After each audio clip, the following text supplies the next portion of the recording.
Welcome to the True Detectives podcast. Are you ready for another wild investigation? Absolutely. Because we've got a story packed with twists and turns and the kind of unexpected details you just won't hear anywhere else. It's going to be a good one. This week, we are diving into not one, but two tales of intrigue. Oh, intrigue. Where the lines between deception and reality, well, they get really blurry. Blurrier and blurrier. We've got a disgraced art forger. Oh, wow. Pulled back into the world that he totally despises Why? to solve a series of baffling art thefts.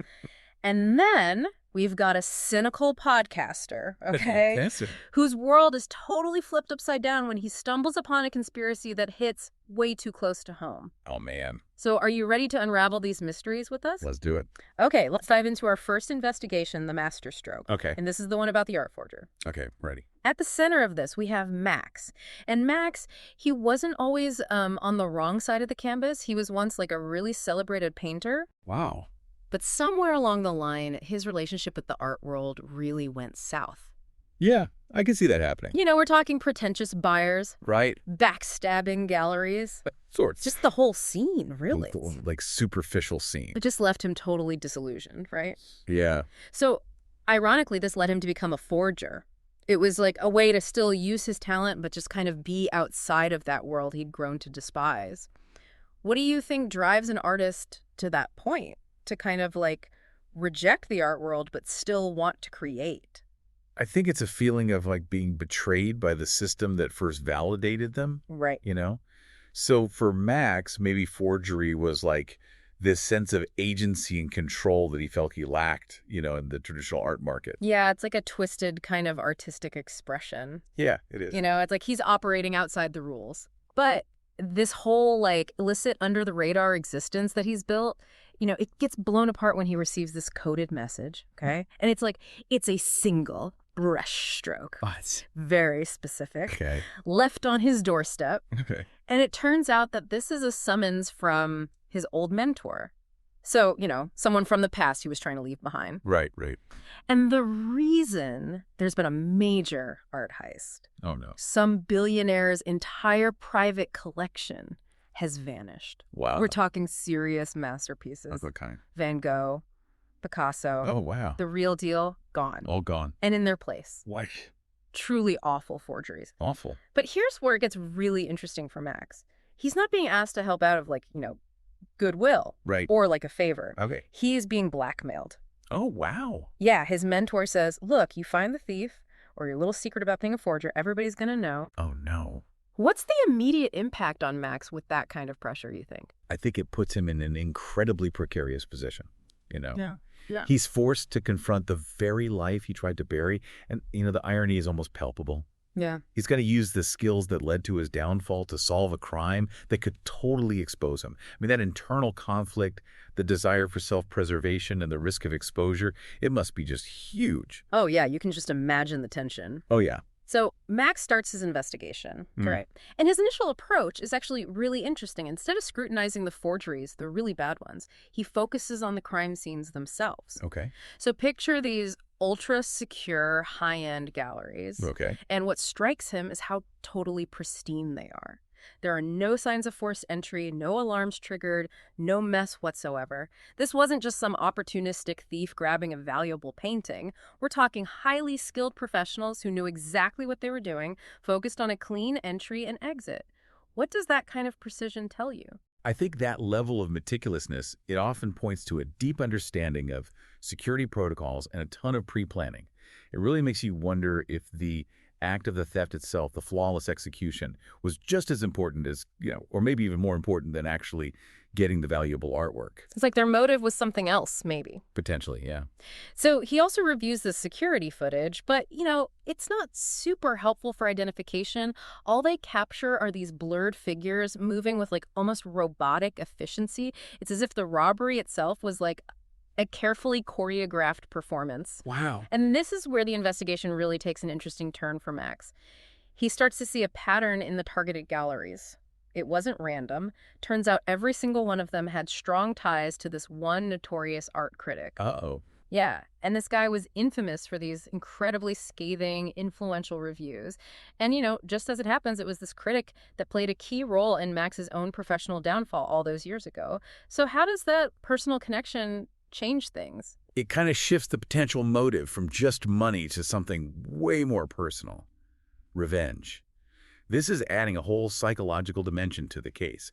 It's not about the stolen objects anymore. It's about settling old scores and maybe even making some sort of public statement, in that world. Yeah, like a big screw you to the art world. Exactly. So Max puts it all together. The thefts weren't about the money at all. It was a group of artists and gallery owners all nursing some seriously bruised egos thanks to this critic's, nasty reviews. He realizes he's found his culprit, essentially. But he needs proof. Right. So he hatches this incredibly risky plan. Okay, I'm listening. The next gallery on the critic's likely hit list. They set it up with all this hidden surveillance. Okay. The centerpiece of this new exhibition is a recently discovered Rembrandt.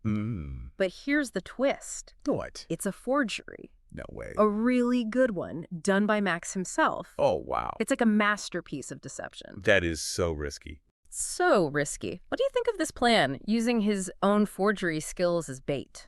It's brilliant. It is, right? It's almost poetic. He's weaponizing his talent for deception against a guy whose whole power is based on judgment. It's high stakes, though. That forgery has to be perfect. It has to be. And it is. Wow. The critic falls for it, hook, line, and sinker. I bet. Can't resist a new Rembrandt. Of course not. The gallery is robbed.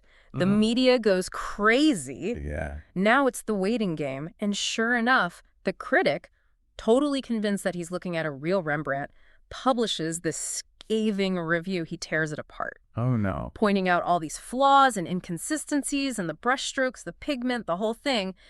But he's unknowingly providing proof that he had access to the stolen painting. Oh, the irony. The irony is so thick you could cut it with a knife. I love it. So Max orchestrates this whole final confrontation in this, grimy warehouse. Okay. All the stolen masterpieces are there, and the critic's there, not admiring the art, but just furious as the police move in. Oh, wow. He's screaming at Max, accusing him of framing him, and Max, just with this, air of quiet satisfaction, delivers this killer line.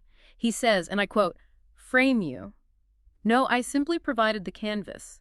You painted yourself into this masterpiece." Mic drop. Oh, snap. What does that tell us about Max, how he's feeling at this point? I think there's a sense of closure for him. He used his skills not for personal gain, but to, expose a different kind of fraud. Right. And there's a real sense of justice in that. He delivered that line and walked away. I think it shows he's ready to move on. He is. That's the end of the line for Max in this whole thing. He turns his back on the recovered art, on the whole art scene. He played the game one last time, solved the mystery, protected his own secret, and now he's ready to just vanish back into the shadows. It seems like the whole thing, even though it was probably really unpleasant, it kind of reaffirmed his decision to stay out of that world. Absolutely. Okay, so that was the art forgery and revenge. That was a good one. Right. Now, for our second investigation, this one's called The Frequency, and it's going to take us down a much darker path. Okay. This one ventures into the realm of, potential hidden manipulation. Ooh, interesting. Okay, so our central figure in this one is Mike, and he's very different from Max. Mike is a cynical podcaster. Okay. His show is called Myth versus Mania, and it's all about debunking conspiracy theories. Oh, I can already picture him. Right. Yeah. And he's got this, smug certainty about him. Oh, yeah? Always ready with a sarcastic quip to tear down the latest internet hoax. Right. Makes his listeners feel like they're in on the joke. What kind of person do you think acts like that, I think it's often like a defense mechanism. Yeah.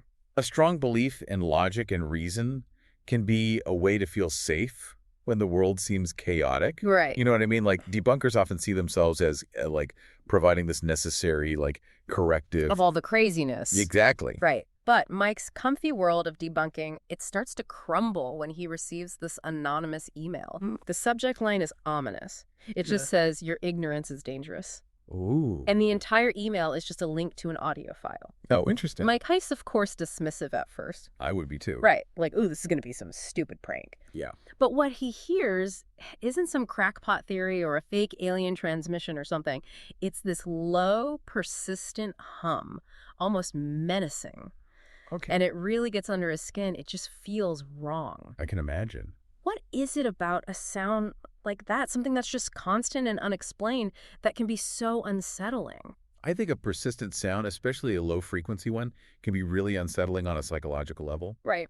It can trigger anxiety, even physical symptoms. Wow. When you don't know the source, it can really mess with your sense of control. Like you don't understand your environment anymore. Right, like something's off. Yeah, totally. So naturally, Mike, Mr. Debunker, he's got to find a rational explanation. Of course. He traces the alleged origin of the frequency to, like, an abandoned military site. Classic. Great, total conspiracy theory territory. Yeah. But here's where things get really weird. There are no local news reports about strange sounds. No unusual animal behavior. Like, you think if there was some sonic phenomenon, there'd be some birds acting weird. Right, maybe some mass bird die-offs or something. Yeah, something. But nothing. Wow. And that hum, it just sticks with them. Yeah. Almost physically, it's like this constant background of unease. Mm. So for a guy who's all about logic, Mhm. what does that lack of explanation do to him? It creates, like, a cognitive dissonance. Okay. His framework for understanding the world is challenged, right? Yeah. By his own senses and the fact that there's no evidence. Right. This can lead to even more anxiety and make him question everything he thought he knew. He starts digging deeper into this military site, and he finds all this, like, shady stuff, rumors of secret experiments, strange budgets, redacted files, the whole 9 yards. And then he comes across these reports. Pets vanishing, bizarre aggressive animal attacks, people experiencing waves of paranoia and anger. It's like all these pieces of a really disturbing puzzle are starting to fit together. And Mike's logical worldview is cracking. So how do these seemingly random events create this sense of dread? It's like the threat's escalating. It goes from a sound to, like, tangible effects on people and animals. Right.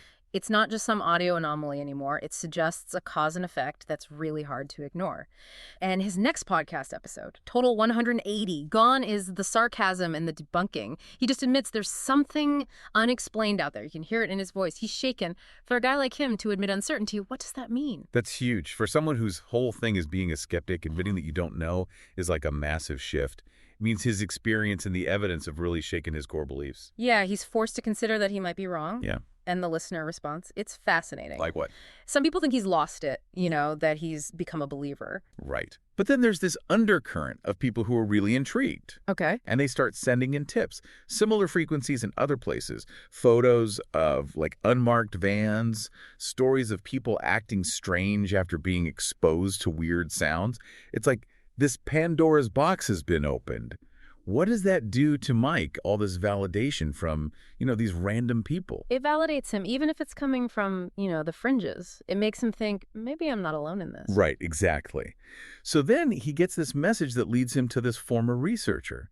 The guy lives in a trailer that's just overflowing with radio equipment. Oh, wow. This guy says he worked at the military site and that they weren't studying birds or weather. He claims they were building sonic devices for mind control. Oh, my gosh. How does Mike react to that? I mean, that's a lot. At first, he's totally skeptical. I bet. But after everything he's been through, he's more open to it than he would have been before. The key is the proof this guy says he has. What kind of proof? Blueprints of these sonic devices.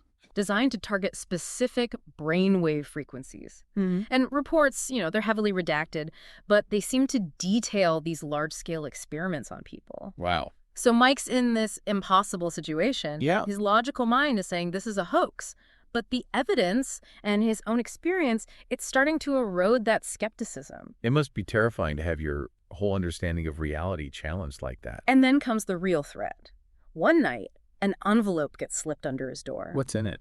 A photo of his apartment building taken from across the street. Oh, no. No message, no demands, just that photo. That's when the fear gets real. What's the message there? We're watching you. We know what you're doing. Exactly. And that silence is scarier than any written threat. And the next morning, his podcast takes another complete 180. Oh, wow. He takes it all back, everything about the frequency. He's back to being the smug debunker, telling everyone to trust the system, the experts, the official narrative. But you can hear it in his voice. He's being forced to say this. What does that tell you about who he might be up against? That they have the power to control the narrative, to silence anyone who questions it. And that's where we leave Mike. So what happened? He deletes everything, all the evidence. Whoa. But that hum, it's still there in his head. a reminder of what he almost uncovered. And his cynicism, it's gone, replaced by the chilling realization that some conspiracies are real and the truth can be really dangerous. It's a powerful message about the cost of seeking the truth. So we've got these two very different investigations. What stands out to you? They both show how our perception of reality can be so easily manipulated. In the first, we saw how art and ego can create these elaborate illusions, and it made me wonder, is art crime ever just about the money? I think it often goes deeper than that. It's about recognition, revenge, playing with the system. Right. And in the second one, we saw how technology could be used to control people's minds. It made me think, how do we even know it's real anymore? It's scary to think that our own senses could be deceiving us. So both of these investigations, they show us that the truth is often hidden, and finding it can be a really dangerous game. We hope these stories have given you something to think about, maybe even made you question the world around you a little bit. It's good to question things. It is. What parts of these investigations stood out to you? What questions do you still have? We encourage you to explore these themes further. Thanks for joining us on the True Detectives podcast. Don't forget to rate and follow the show for more true crime and true detective stories. And one last thought to leave you with. In both of these investigations, the protagonists were forced to confront things that challenged their entire understanding of the world. What hidden truths might be lurking in your own life, just waiting to be discovered? Think about it.